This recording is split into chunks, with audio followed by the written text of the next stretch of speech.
Hi, welcome to Scottish Outdoor Life. We're just having a wee shot on the River Tay today. It's early for here, I think, to be honest, down at Walkmill. Height's down to about 1'5" on the Balathy gauge, so it's actually just getting to a height where they might narrow into spots and we might get a chance at running fish. So slightly different change of setup. I've come up not as deep, so it's a float hover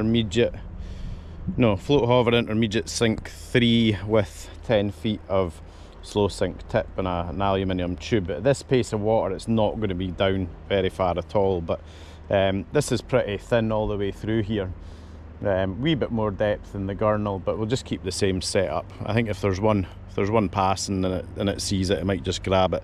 We'll also give it a spin. I'll probably fish a vision in the narrower top part of this pool and then switch to a salmo for the tail end. In here I'd be expecting it down in the tail end. It's a wee bit pacey up top at this height for the spring. And then the gurnal, yeah, the gurnal will be big enough, to be honest, but it's just nice to get out. I've got a day off, so why not? Like I said, I'm not too fussed about starting too far up here. What I might have done actually was give the Gelly Burn a go. It's a wee bit slower across there, but I've only got maybe 2.5 hours, so I should be able to fish all this through with the fly and the spinner if I do it quite quickly. It's just really a case of getting out and about, to be honest. If you're not out, you'll not get them, but it's certainly worth a go. I think the rods are on Fishpal, yeah they are, so it's definitely worth a go. Booking a rod, because every fish in the system apart from the almond fish need to run past here, so you're getting a chance at absolutely everything. And when it's low like this, yeah, they're really funneled into bits.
So I'm just going to go back through it with a Vision 110. in this top half, and then I'll switch to a salmo once I get down just a little bit, so I can cast it a little bit further. Nothing doing so far. But listen, that's kind of to be expected, isn't it, this time of year?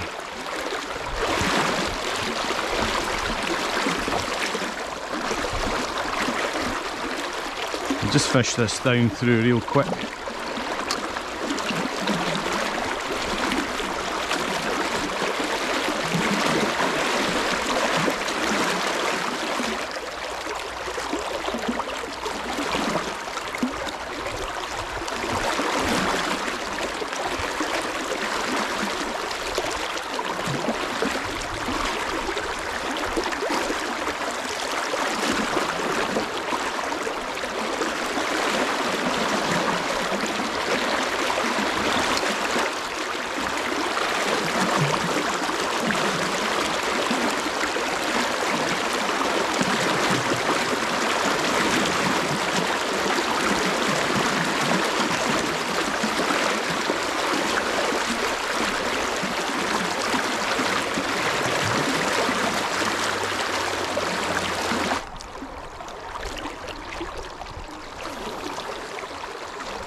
So this is us down in the Gurnall now.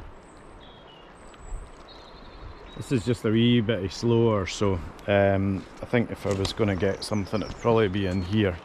A wee bit more depth, but I'll just keep the same setup on. I think if there's one there and it's in the mood, it'll move for it. Pretty shallow up the top, but then deepens off further down. We'll go and give it a go though, see what we can make of it, and then we'll try it with the salmo after that. Sun's pretty bright today. I'll probably get a bit burnt looking down at that. Getting off the water as well.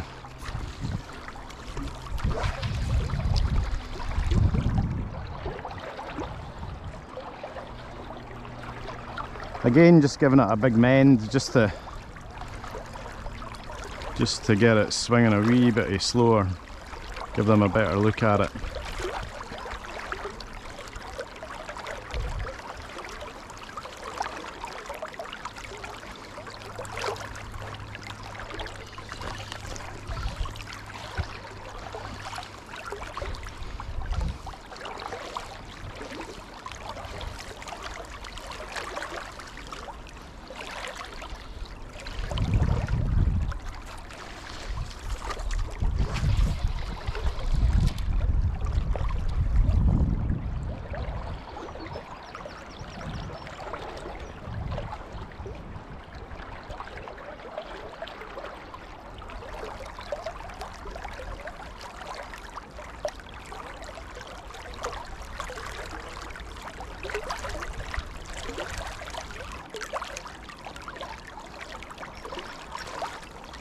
You always got to remember, just below this big stone, there's another big stone, a really big one.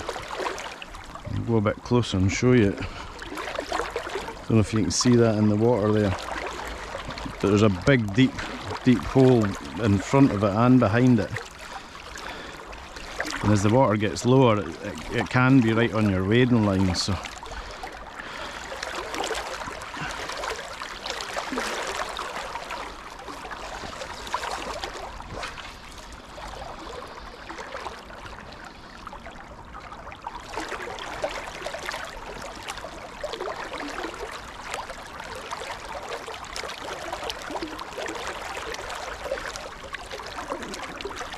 Oh, that was a pull from a fish.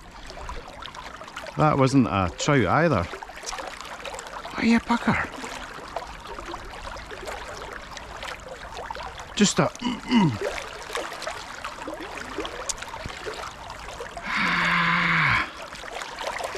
You take a couple of steps back. Just right in the bit as well.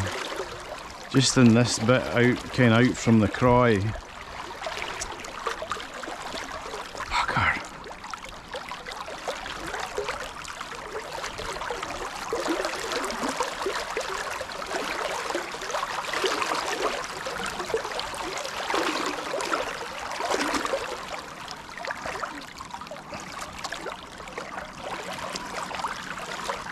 Fly's okay, the kind of feathers were wrapped round a wee bit, but obviously round the hook where it grabbed it. Damn! Take a couple of steps back and we'll give him a couple of shots at it.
This tree's going to be pretty annoying. That's where we land the fish when we bring them out. It looks pretty substantial, to be honest. I don't think we'll be moving that. Just maybe need to try and bring them up here and try and avoid it. But yeah, that's disappointing. That's a shame. That was a great pull from a fish just out here. But we'll go back down through it with the salmo. And see if that entices a pull or an offer from something. What I should maybe be saying is yes, it could have been a kelp. It was definitely a salmon, but it could have been a kelp right enough. But I don't really know of any kelps getting caught in the river now. The very, very, very odd one. I think there's a probably 90% chance that if you do hook something more than that, that it's going to be a spring fish. So we'll give this a, like we did in the bleachings, just a quick run through.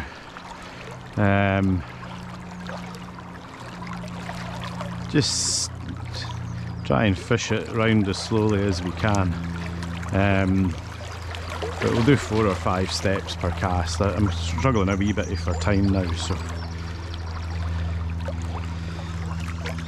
it just shows you that a lot of people kind of discount the bottom end of the river at this time of year, but when it gets to this height, you know, they're narrowed into places.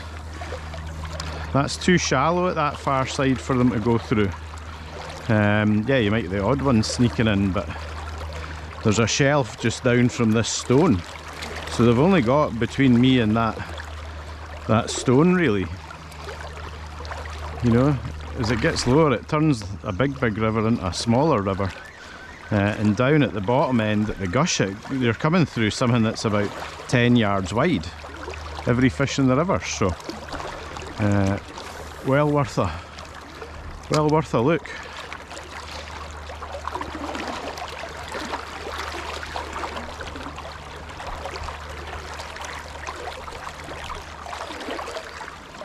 Just wondering if this thing that we got a pull from, if it's still there. I imagine it would be a running fish. If it's still there, it might just grab this, you know.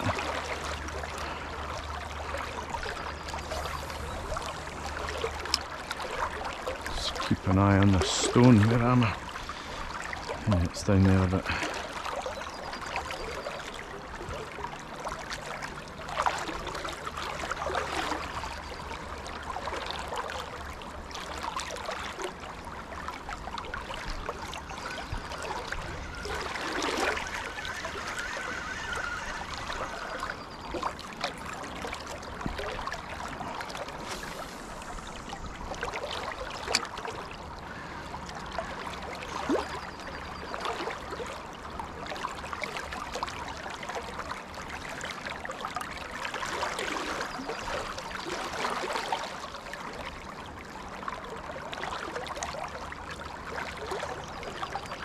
I just hauled that out as well. It was sitting out there with the limbs poking up the way.